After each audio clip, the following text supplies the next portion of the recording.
Alhamdulillah nahmaduhu wa nasta'inuhu wa nastaghfiruh wa natubu ilaih wa na'udzu billahi min syururi anfusina wa min sayyiati a'malina may yahdihillahu fala mudhillalah wa may yudlil fala hadiyalah. Ashhadu an la ilaha illallah wahdahu la syarikalah wa ashhadu anna Muhammadan abduhu wa rasuluh. Allahumma salli wa sallim ala Sayyidina Muhammad wa ala alihi wa ashabi ajma'in. Amma ba'du.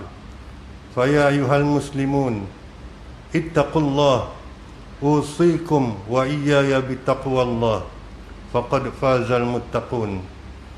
Qala Allah Ta'ala, ya ayyuhalladzina amanu ittaqullaha haqqa tuqatih wala tamutunna illa wa antum muslimun.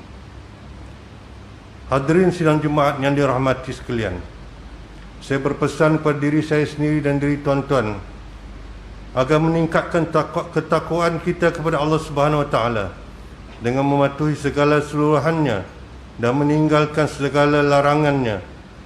Semoga kita mendapat kejayaan di dunia dan di hari akhirat.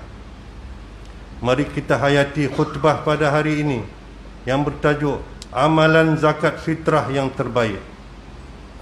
Hadirin jemaat yang dirahmati Allah sekalian, di dalam bulan Ramadan ada satu kewajipan bagi setiap Muslim yang dinamakan sebagai zakat fitrah. Ia adalah wajib ke atas setiap orang Islam, sama ada merdeka maupun hamba sahaya, ke atas diri sendiri dan juga semua orang yang berada di bawah tanggungannya. Kewajipan zakat fitrah ini hanya datang setahun sekali, iaitu saat bermulanya Ramadan dan berakhir bila menjelangnya Aidil Fitri. Ibnu Abbas radhiyallahu anhuma meriwayatkan bahawa Rasulullah sallallahu alaihi wasallam bersabda yang bermaksud, Rasulullah sallallahu alaihi wasallam mewajibkan zakat fitrah untuk menyucikan orang yang berpuasa daripada sekalian dan daripada perkara lalai dan perkataan keji, dan juga untuk memberi makan orang miskin. Hadis riwayat Abu Daud dan Ibnu Majah. Sejarah pensyariatan zakat fitrah adalah pada tahun kedua Hijrah, iaitu seiring dengan kefarduan puasa Ramadan. Ia menjelaskan bahawa zakat fitrah mempunyai perkaitan yang sangat rapat dengan ibadah puasa. Orang yang dengan sengaja mengabaikan zakat fitrah, hakikatnya ia telah gagal menyemai benih takwa dalam dirinya. Sedangkan hikmah tertinggi puasa ialah mencapai sifat takwa dalam diri. Firman Allah Subhanahu Wa Taala dalam surah Al-Baqarah ayat 183. A'udzubillahi minasyaitonir rajim. Ya ayyuhalladzina amanu kutiba alaikumus siyamu kama kutiba alal ladzina min qablikum la'allakum tattaqun. Wahai orang-orang beriman, diwajibkan ke atas kamu berpuasa sebagaimana diwajibkan ke atas orang-orang sebelum kamu, agar kamu dapat bertakwa. Muslimin yang dirahmati Allah sekalian, pelaksanaan zakat fitrah umumnya memang senang ditaati tanpa banyak soal. Ini kerana harganya juga sangat kecil bagi kebanyakan orang, iaitu hanya RM7 bagi setiap individu. Jika sebuah keluarga terdiri daripada 2 ibu bapa dan 3 orang anak, hanya berjumlah RM35. Namun begitu, di Selangor sejak tahun 2018, kita telah anjurkan agar menunaikan zakat fitrah mengikut harga beras yang kita makan. Andai kata kita memakan beras yang mahal, maka kita digalakkan membayar harga zakat fitrah sama ada RM14 atau RM21 seorang. Galakan ini bersesuaian dengan pengamalan pada sahabat Nabi sendiri, sebagaimana yang disebut oleh Ibnu Umar radhiyallahu anhuma bahawa Nabi sallallahu alaihi wasallam bersabda yang bermaksud, Rasulullah sallallahu alaihi wasallam memerintahkan kami supaya membayar zakat fitrah segantang tamar atau segantang bali. Maka orang ramai menyamakan segantang itu dengan 2 cupak hintah atau gandum, iaitu makanan terbaik yang dimakan oleh mereka. Riwayat Al-Bukhari. Oleh itu, perbuatan mengeluarkan zakat fitrah mengikut harga beras yang dimakan hakikatnya adalah sangat baik dan lebih menepati roh zakat fitrah itu sendiri. Ia juga menepati kehendak Allah SWT yang amat menggalakkan kita memberi sesuatu dengan lebih daripada sepatutnya, khususnya dalam perkara berkaitan puasa. Firman Allah Subhanahu wa taala dalam surah Al-Baqarah ayat 183. A'udzubillahi minasyaitonir rajim. Faman tatawwa'a khairan fahuwa khairul lah. Barang siapa yang dengan kerelaan hati mengerjakan kebaikan, maka itulah yang lebih baik baginya.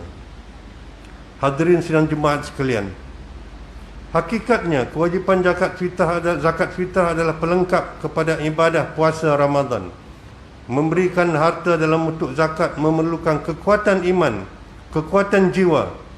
Andai kita menjadi pemurah dan mampu memberikan lebih banyak harta, iaitu dengan mengeluarkan zakat fitrah mengikut beras yang kita makan, maka itu adalah tanda penyakit bakhil telah berjaya kita kikis dari hati kita. Namun sekiranya masih berkira-kira, itu bermakna kita masih dikuasai nafsu, masih jauh untuk mencapai darjat takwa. Darjat takwa bagi orang berpuasa sangat penting, kerana ia mampu menjadikan seseorang itu berbeza sebelum dan selepas Ramadan. Misalnya, sebelum Ramadan dia bakhil, namun selepas Ramadan dia menjadi pemurah. Itu bukti puasa sudah berkesan kepada dirinya. Namun jika keadaan dirinya sama sahaja, maka dikhawatiri dia telah gagal mencapai darjat takwa, dan puasa ini laluinya seakan-akan sia-sia kerana dia gagal mendidik dirinya. Selain itu, mereka yang berjaya mencapai darjat takwa dalam berpuasa sehingga menjadi pemurah dan suka berzakat serta bersedekah, maka Allah Subhanahu wa taala berjanji akan memasukkan mereka ke dalam syurga yang sangat luar biasa. Hadis daripada Ali Abi Talib radhiyallahu an, bahawa Rasulullah sallallahu alaihi wasallam bersabda yang bermaksud, sesungguhnya di dalam syurga terdapat sebuah bilik yang tembus penglihatannya, yang lut sinar. Luarnya dapat dilihat dari dalamnya, dan jika dari dalamnya dapat dilihat keluarnya.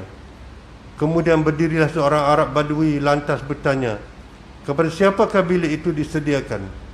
Wahai Rasulullah, baginda sallallahu alaihi wasallam menjawab, bagi mereka yang berkata baik, memberi makan termasuk menunaikan zakat fitrah, rajin berpuasa dan mengerjakan solat kerana Allah di malam hari di saat manusia lain sedang terlena.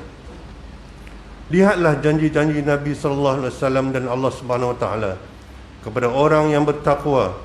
Telah disediakan baginya hadiah yang sangat istimewa. Ia adalah hadiah istimewa bagi mereka yang berjaya mendapat darjat takwa. Demikianlah betapa zakat fitrah dapat melengkapkan puasa kita dan menjadi penanda aras tahap keimanan kita. Muslimin yang dirahmati Allah sekalian, bilakah waktu untuk kita melaksanakan kewajipan zakat fitrah ini? Imam Asy-Syafi'i mengharuskan kita menunaikan zakat fitrah sejak permulaan satu Ramadan lagi untuk mengelakkan terlupa menunaikannya. Amalan inilah sah, bahkan lebih baik bagi kita untuk mengelakkan berebut-rebut apabila menunaikannya di saat akhir. Haram dan berdosa sekiranya terlalai dan terlupa menunaikan zakat fitrah sehingga melepasi satu Syawal.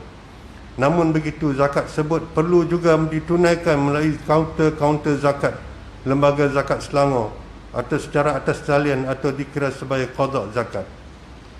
Dan kita di kawasan kita ada amil yang setia, saudara Aman Nazri, sebagai amil yang setia menunggu kaunter untuk menerima bayaran kita. Tahniah. Ingatlah, hukum menyegerakan pembayaran zakat fitrah termasuk qada zakat fitrah adalah wajib. Ini adalah sekiranya orang itu terus menangguhkan zakat fitrahnya, maka itu bermakna dia juga akan terus berada dalam keadaan haram dan berdosa sepanjang masa. Seandainya dia meninggal dunia maka dia meninggal dalam keadaan berhutang kepada Allah Subhanahu Wa Taala. Muslimin sekalian, sebelum mengakhiri khutbah kali ini, berikut adalah beberapa perkara yang boleh dijadikan pedoman. Umat Islam hendaklah memahami bahawa zakat fitrah adalah ibadah yang sangat besar rahsianya dalam ibadah puasa untuk mencapai sifat takwa. Umat Islam hendaklah menunaikan zakat fitrah mengikut kemampuan diri, iaitu memilih harga fitrah yang lebih sesuai bagi mereka. Dan ketiga, secara umumnya umat Islam menunaikan zakat fitrah tanpa banyak soal. Sepatutnya begitu jugalah tanggapan kita terhadap zakat harta, menunaikan tanpa banyak soal. A'udzubillahi minasyaitonir rajim. Wa mathalul ladzina yunfiquna amwalahum ibtigha'a mardatillah wa tathbita min anfusihim kamathali jannatin birabwatin asabaha wabilun